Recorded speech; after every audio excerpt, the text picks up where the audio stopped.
There are two versions of you every time you meet someone new. Version 1. Handshaking a little too hard, brain scrambling, my name is, I am from, I am like teacher. Robot English. Google Translate English. The kind that makes you want to disappear into the nearest wall. Version 2. Relaxed. A little funny, even. Says something in 5 seconds that makes the other person actually lean in. Doesn't sound like a textbook. Sounds like a person. Here's the secret nobody tells you. It's the exact same person. Same vocabulary. Same grammar level. The only difference, one of them knows the formula for talking about themselves in English. And in the next few minutes, you're stealing it. Hey, I'm Sarah. I've spent over 20 years teaching English to people just like you. Smart, capable, and somehow completely stuck the second someone asks, so, what do you do? Or tell me about yourself. If that's you, stay right here. Because this is one of those videos your future self is going to thank you for. And if this is your first time with me, welcome to Speak English, finally, where we're building your English from the ground up, one real conversation skill at a time. No grammar drills. No memorized scripts. Just what actually works when you're standing in front of a real person. Most learners were taught to introduce themselves like this.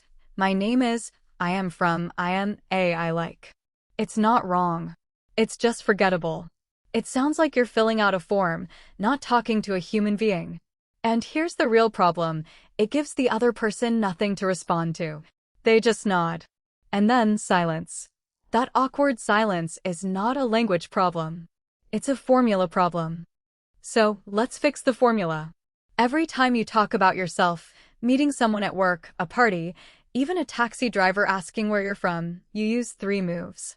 I call it fact, flavor, flip. Fact. One simple, clear piece of information. Keep it short. Don't over-explain. I'm a graphic designer. I just moved here from Karachi. I'm here for the conference. Flavor. One personal, specific detail that gives you a personality. Not the generic stuff everyone says, I like traveling, I like music, nobody can respond to that. Something concrete. Instead of I like traveling, I've been trying to visit every country that starts with the same letter as my name. It's a weird goal, I know. Instead of I like music, I'm currently obsessed with a band nobody else I know has heard of. Flip. Throw it back with a natural question. This is the move most learners skip completely, and it's the one that actually keeps the conversation alive. What about you? What brings you here? Are you from around here originally? Watch how different this sounds. My name is Sarah, I am from London, I am a teacher. Versus, I'm Sarah, I teach English actually. I've somehow turned correcting people's grammar into a full-time job, which still surprises my parents. What about you? What do you do? Same information. Completely different impression. This isn't just for job interviews. You'll use fact, flavor, flip in 3 places constantly. Introductions, someone asks who you are. Fact, flavor, flip. Done in 10 seconds. Small talk openers, before you even introduce yourself, you need something to say. So, how do you know them? First time at one of these? Is it always this busy in here?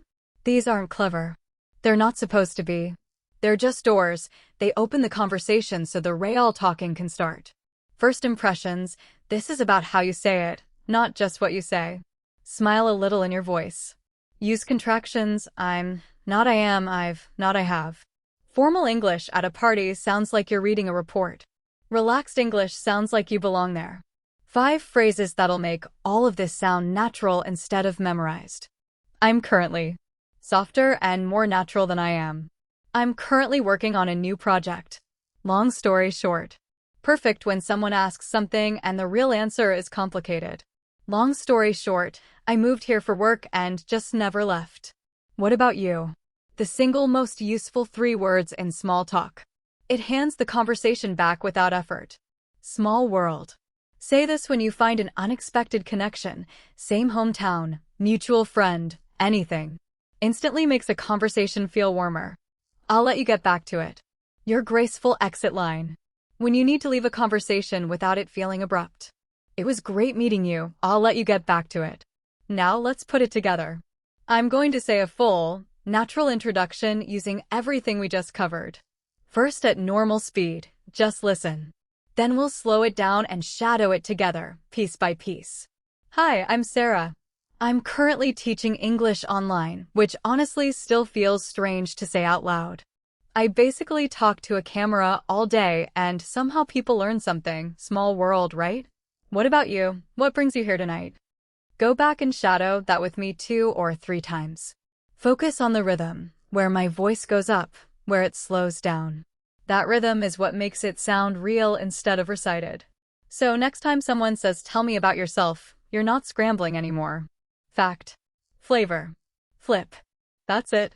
Now, introducing yourself is one thing, but what happens right after, when they start talking and you need to ask something back without sounding like you're interrogating them?